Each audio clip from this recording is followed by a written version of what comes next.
السلام علیکم ورحمۃ اللہ وبرکاتہ۔ الحمدللہ کفا وسلام علی عبادہ الذین اصطفیٰ، اما بعد۔ محترم ناظرین اکرام، آج میں ایک اہم موضوع لے کر آپ لوگوں کے سامنے حاضر ہوں۔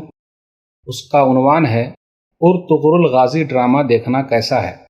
ناظرین اکرام، ارطغرل غازی ڈرامہ ابھی پوری دنیا میں نوجوان دلوں کی دھڑکن بنا ہوا ہے۔ اصل میں یہ عثمانی خلافت کے پہلے خلیفہ عثمان کے والد ارطغرل غازی کے نام پر ہے۔ یہ کہا جاتا ہے ان کے بارے میں 1188 عیسوی میں پیدا ہوئے، 1281 عیسوی میں وہ دنیا سے چلے گئے، تو ان کے بارے میں دکھایا جا رہا ہے اور دنیا کی کئی زبانوں کے اندر ہے اور سیریل وائز وہ چل رہا ہے۔ ہمارے نوجوانوں کا کہنا یہ ہے کہ اس طریقے سے ہیروز کے بارے میں ہمیں پتہ چلے گا۔ مولوی لوگوں کو بھی دیکھنا چاہیے، سب لوگوں کو دیکھنا چاہیے، نوجوانوں کو دیکھنا چاہیے اور نوجوان دیکھ بھی رہے ہیں۔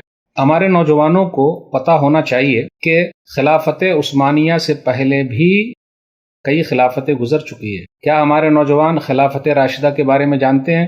ابو بکر صدیق رضی اللہ تعالیٰ عنہ کی خلافت، عمر بن خطاب رضی اللہ تعالیٰ عنہ کی خلافت، عثمان غنی رضی اللہ تعالیٰ عنہ کی خلافت، علی رضی اللہ تعالیٰ عنہ کی خلافت کیسی رہی، ان کا دور کیسا رہا، ہمارے نوجوان جانتے ہیں؟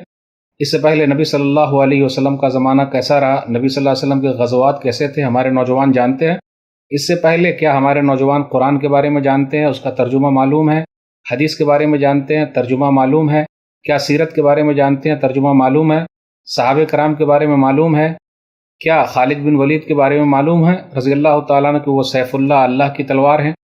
کیا اسامہ بن زید رضی اللہ تعالیٰ عنہ کے بارے میں معلوم ہے کہ 17-18 سال کی عمر میں کمانڈر بن گئے؟ معلوم ہے؟ کیا محمد بن قاسم کے بارے میں معلوم ہے؟ طارق بن زیاد کے بارے میں معلوم ہے؟ معلوم رکھنے میں کوئی حرج کی بات نہیں، لیکن یاد رکھیے گا خلافت عثمانیہ سے پہلے بھی خلافت بنو امیہ ہے، خلافت بنو عباسیہ ہے اور صحابہ کرام کا دور ہے۔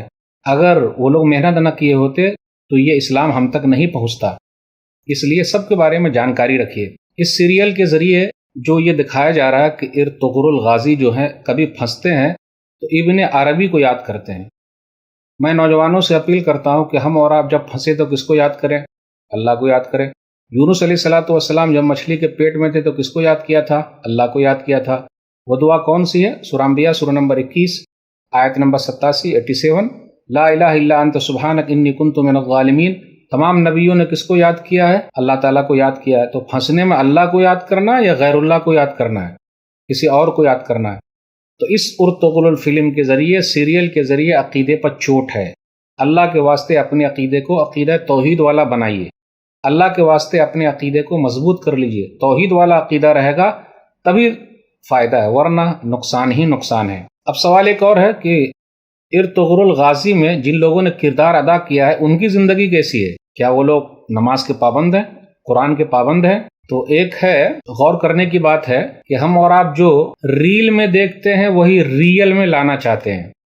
ریل کی زندگی الگ ہے اور ریل زندگی الگ ہے، ذرا غور سے سمجھیے گا۔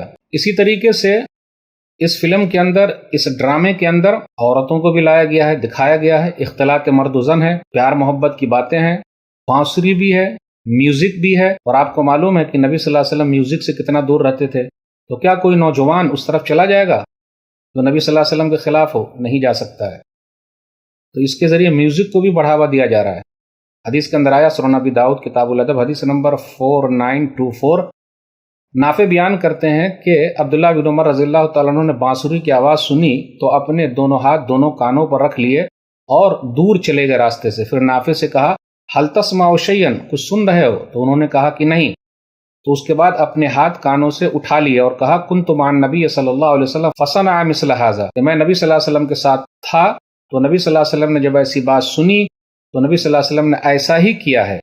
دیکھا آپ نے، ارطغرل یا ارطغرل ڈرامے کے ذریعے میوزک کو بڑھاوا دیا جا رہا ہے۔ دوسرے اور بھی ڈرامے جہاں بھی میوزک ہے اس سے دور رہنا بہت ضروری ہے۔ یہ چند باتیں میں نے آپ کے سامنے رکھی۔ اللہ سے دعا ہے کہ اللہ تعالی ہم لوگوں کو صحیح سمجھ عطا فرمائے، قرآن و حدیث پر چلنے کی توفیق عطا فرمائے، صحابہ کرام کی زندگی کو پڑھنے کی اللہ ہم سب کو توفیق دے، آمین۔ السلام علیکم ورحمۃ اللہ وبرکاتہ۔